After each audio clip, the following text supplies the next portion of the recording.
Hi everybody, welcome back to G Bear's Off-Grid Ways, a homestead in the desert. And here we are on the 13th of November 2019. And yes, I still have a little congestion going on, but it's getting better and better by the day, actually by the minute, or by the second, or by the third, whatever. Anyway, last panel is on, if you notice there, and I'm ready to start doing the window trims around here and get the shell of this thing sealed. I've got a corner piece that goes up there where the shiplap meets the siding, so that'll seal that off right there in the corner. And anyway, I was thinking today, when this old world starts getting me down, I found a new place to go. Up on the roof. Up on the roof. Yep, that's where I was all day today. Up on the roof. So, here we are with all of the tar paper, the underlayment in place, and the flashings, the drip flashings all the way around. And tucked in up at the top there and flashed against the old building. And flashed against the old roof. And the only thing I got to do is get the composition roll, and I'm probably going to need 2 rolls of it to get this completely covered, so that's not too bad. I can get that stuff for just under $40 a roll, so just so let's say $80, and I'll have this roof weather sealed, ready for the winter and the rains, and we don't have to worry about anything. Now, I'm sure by now a few of you are saying, what the heck are all those big round metal discs doing down there? All right, well, those are actually designed for roofing, for holding down the tar paper in windy conditions.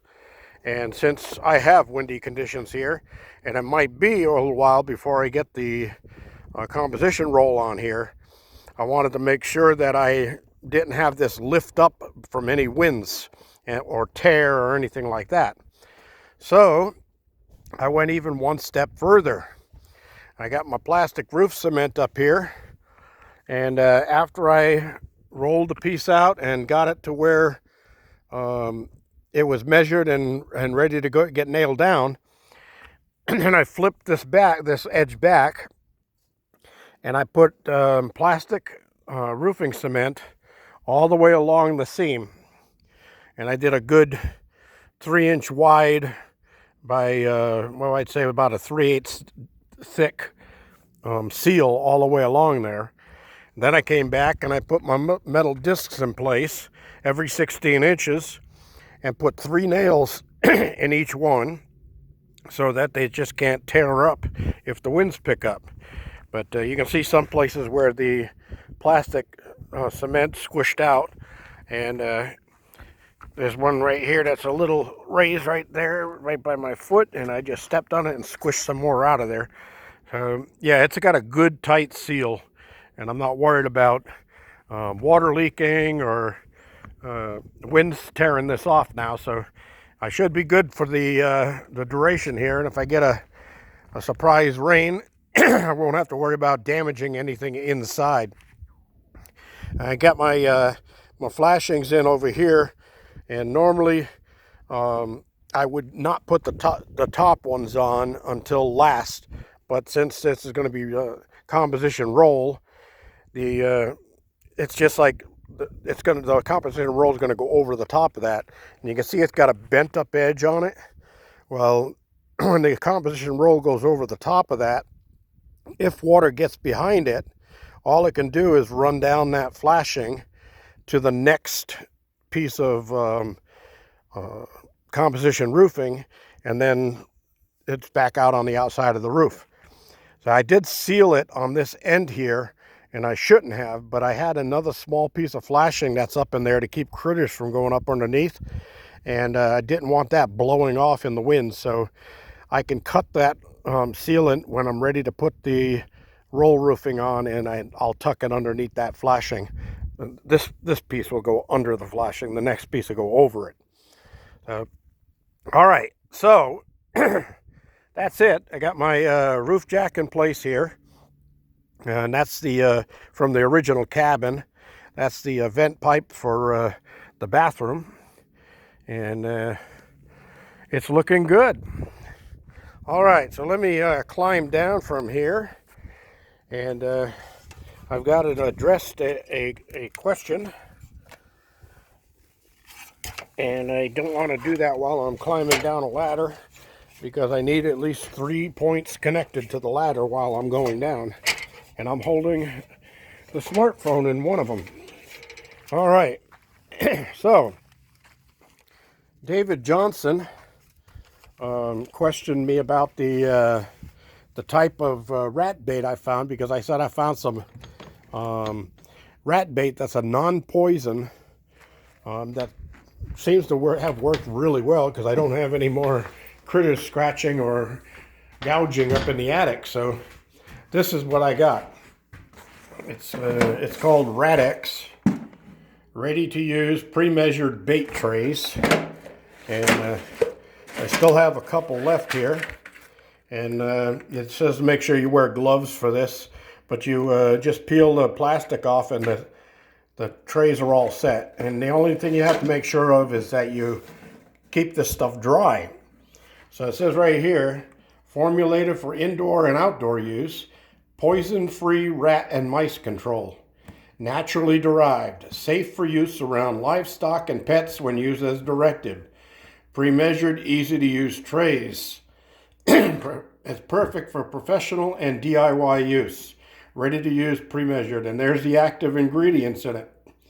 So apparently this stuff is not supposed to be dangerous around like the chicken coops and all of that, because in the instructions it tells you about putting it around the chicken coop and all of that. So I did.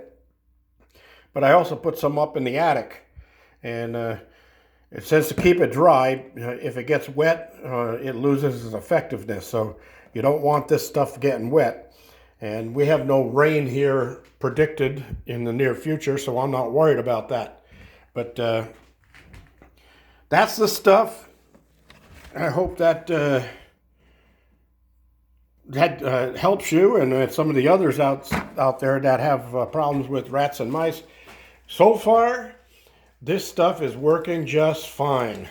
And I do have to say, so far, because like the other stuff, the deterrent that I had, it worked great for a short period of time. And then I watched a stupid ground squirrel go right up to the stuff and sniff it like a week after it was down and act like it wasn't there. It just went right over the top of it. So I just use that now in my van, and I don't use it anywhere else. All right.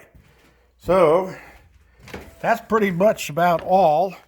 Those discs that I used up on the roof are right here. They come in different sizes, and these are the smaller ones. I use the larger ones. And you'll get a box of them. You buy those at Home Depot.